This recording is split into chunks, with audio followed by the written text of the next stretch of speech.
Zhytomyr, Ukraine, CNN. The images are a little grainy, but in the half-light of a dusty Ukrainian garage, you can sense the unbridled enthusiasm of the two North Korean spies who are photographing what they think are top-secret missile designs. In a rare window into the opaque, deadly and secretive world of missile technology espionage, Ukrainian security services have given CNN surveillance footage and details of an elaborate sting operation they carried out to snare two North Korean spies in 2011. The revelations are aimed at dispelling claims that a recent leap forward in Pyongyang's intercontinental missile technology may have been achieved by using designs stolen or originating from Ukraine. Video from North Korean state media purports to show the launching of an intercontinental ballistic missile. The claims are made in a report released by analysts at the International Institute of Strategic Studies, IISS, on August 14, which says technology, possibly from Ukraine's Yuzhnoye design office in Dnipro, was used in recent North Korean missile tests. In July, North Korea successfully tested two intercontinental ballistic missiles, ICBMs, the Not-14 Hwasong-14.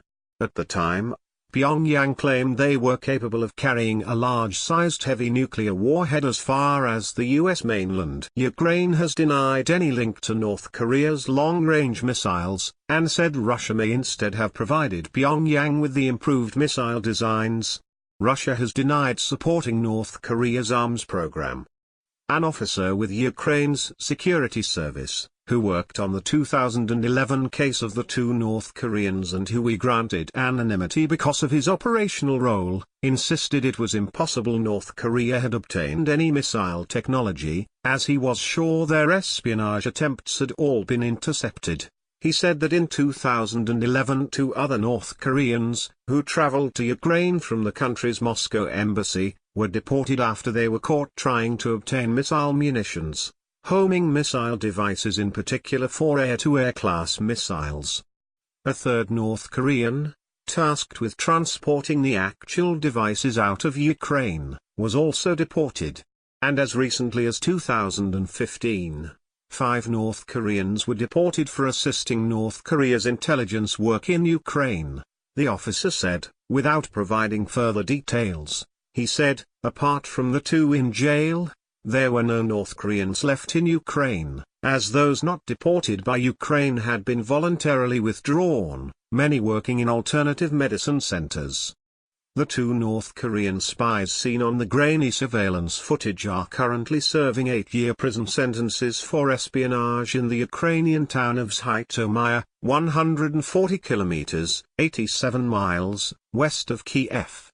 Ukrainian officials allowed CNN inside the prison facilities to see if they would grant interviews under guard supervision. The elder inmate is a man in his 50s from the North Korean capital of Pyongyang who is known in court documents as X5. He is gaunt, compared to the fuller frame he had in the surveillance videos, and speaks slightly accented Russian. His younger accomplice is a technical expert known as X32. They are the only such spies in Ukrainian custody, although officials say they have on several occasions intercepted North Korean attempts to access their missile secrets, and as a result in 2016 effectively barred all North Koreans from the country. The grainy surveillance video provided to CNN was filmed on July 27, 2011, on a hidden camera set up within a garage to capture the end of a sting operation that was months in the planning. The 2 suspects can be seen moments before Ukrainian security service agents burst in and arrest them. The Ukrainian missile experts they had been courting in the weeks before had informed on them to Ukrainian counterintelligence agents. As a result, authorities have detailed knowledge of the information they sought: ballistic missiles, missile systems, missile construction, spacecraft engines, solar batteries, fast emptying fuel tanks, mobile launch containers, powder accumulators and military government standards, according to the court papers from their 2012 trial. Some of the information related to the SS-24 Scalpel intercontinental ballistic missile, the court papers add. The SS-24 Scalpel, also known as the RT-23, is a solid-fueled missile capable of carrying up to 10 warheads that was launched via missile silos or railroad cars. The Ukraine security footage gives a rare window into the elaborate and shadowy world of North Korea's bid to improve its ability to hit the United States and other adversaries with long-range missiles. The court documents also reveal startlingly human moments during the operation. The two nervous men continually whisper to each other the material they seek is secret, and worry the flash batteries may run out on their power shot and Coolpix cameras as they photograph the dummy designs. Speaking briefly to CNN in the jail where he now makes cement railings and iron rods to pass prison time, X5 confirmed he had partially admitted his guilt. The court papers say he insisted his job, as a trade representative in the North Korean embassy in neighboring Belarus, was merely to arrange training in missile technology for North Korean experts, information he didn't think was classified. He even tried to get one expert, the papers allege, to travel to North Korea and teach there. Dressed in dark blue overalls and a cloth cap, mixing cement, X5 said he of course wanted to return to North Korea, and had not spoken to his family or anyone there since his arrest. I am serving my term of punishment.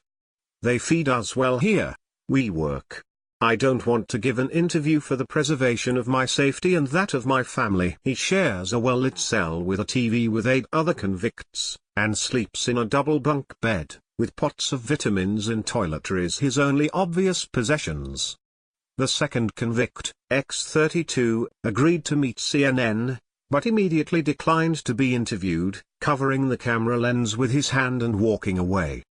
He has not admitted his guilt and is held in a more relaxed facility where he makes furniture to pass the time. Denis Genishov, Ukraine's deputy minister for justice, said the men had been met once by 2 officials from North Korea's Moscow embassy, but otherwise had no contact at all with their relatives or North Korea. They have asked Ukrainian authorities to be extradited to North Korea to continue their sentence, he said. But because they are held for spying for North Korea, we obviously declined their request.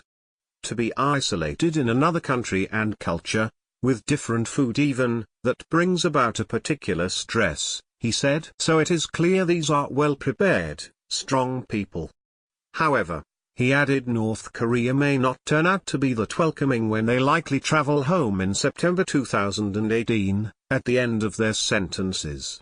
That their task was unsuccessful, they cannot expect much of a hero's welcome on their return.